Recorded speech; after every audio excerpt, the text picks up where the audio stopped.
mga ka-homeseekers! Naisip mo na ba na magkaroon ng sariling bahay? Yung lugar na hindi mo na kailangang magbayad buwan-buwan sa renta? At kung saan pwede mong gawing home base ang buong pamilya? What if I tell you, owning a home is one of the smartest decision you can make, lalo na kung first-time homebuyer ka. Let's dive in? Pero teka, baka iniisip mo, mas madali lang mag-rent, di ba? Well, what if I tell you na hindi lang tungkol sa bahay ang home ownership? It's also about building your future. Great morning po sa inyong lahat! Welcome back to my YouTube channel. This is Mary Rose Santos, your friendly real estate guide. Kung ikaw ay isang OFW o isang young professional, malamang ay nagsusumikap kang mag-invest para sa kinabukasan mo at ang pamilya mo. Pero ang pinakamagandang investment na pwede mong gawin ay ang pagbili ng bahay. Bakit?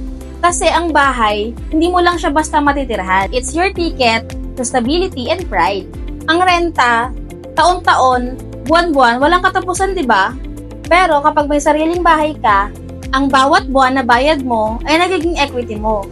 Ibig sabihin, habang tumatagal, tumataas ang halaga ng bahay mo. At mas secure ang future mo. Hindi lang yan, may tax benefits pa. At dahil ang bahay mo ay patuloy na tumataas ang value, syempre, tumataas din ang investment mo. Alam mo ba, sa paglipas ng mga taon, pwede itong maging malaking financial asset. Si Lancaster New City kasi, well-known subdivision talaga siya.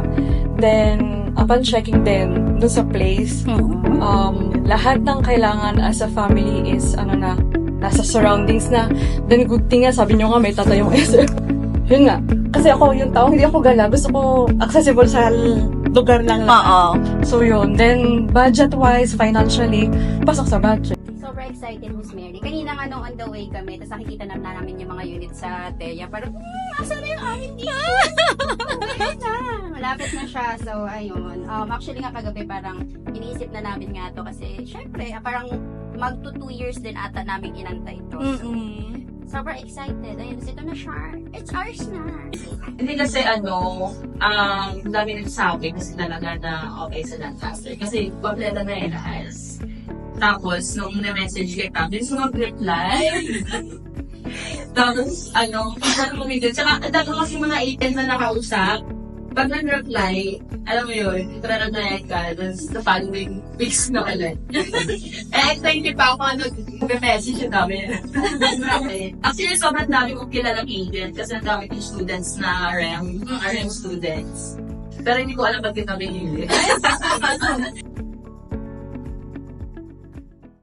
Let's now proceed to the top 5 reasons why owning a home is a smart investment. Abangan niyo yung pang-5, kasi yun talaga yung pinaka-makakatulong sa inyo. Kaya ikaw na nanonood ngayon, huwag ka mag-i-skip ha, panoorin mo hanggang dulo.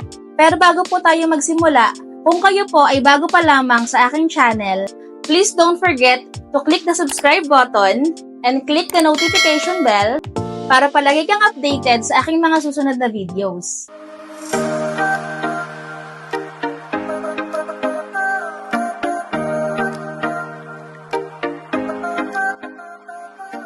Ito po yung top 5 reasons why owning a home is a smart investment. Number 1 is a long-term financial security. Kapag may bahay ka, tumataas ang halaga ng property mo over time. Hindi katulad ng renta, kung saan ang binabayaran mo lang ay para sa ibang tao. Every payment na ginagawa mo is an investment para sa future mo. Number 2, stable housing costs. Kung may fixed rate mortgage ka, same amount lang ang babayaran mo every month. Hindi tulad ng renta na pwedeng tumaas anytime. So, you get more control sa budget mo at hindi ka na mag-aalala sa biglaang price hikes. Number 3, tax benefits. May mga tax benefits din ang homeownership. Pwedeng mabawas ang mortgage interest at property tax mo. It means you get to save more. At may extra benefits pa. Number 4, personalization and control. Sa sarili mong bahay, pwede mong ayusin at baguhin ayon sa gusto mo. Hindi katulad ng inuupahan mo, kung saan may mga rules pa na hindi mo kayang baguhin. It's your space, so you can make it really yours. And lastly, number 5. Pinakamahalaga, may chance kang magkaroon ng passive income. Ang pinaka-best reason, kung may bahay ka, pwede mo itong gawing source ng extra income. Pwede mong iparent yung isang part ng bahay mo, tulad ng isang kwarto o yung buong property. Habang tumataas ang value ng bahay, kumikita ka pa. Home ownership is not just about having a place to stay. It's about investing in your future.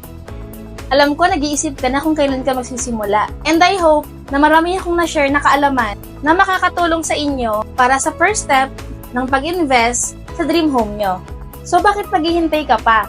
Mag-sign up ka na at mag-schedule ng tripping para makita mo mismo ang future home mo. And don't forget to like, subscribe, and hit the notification bell para updated ka sa mga next tips ko. Let's turn your home goals into reality.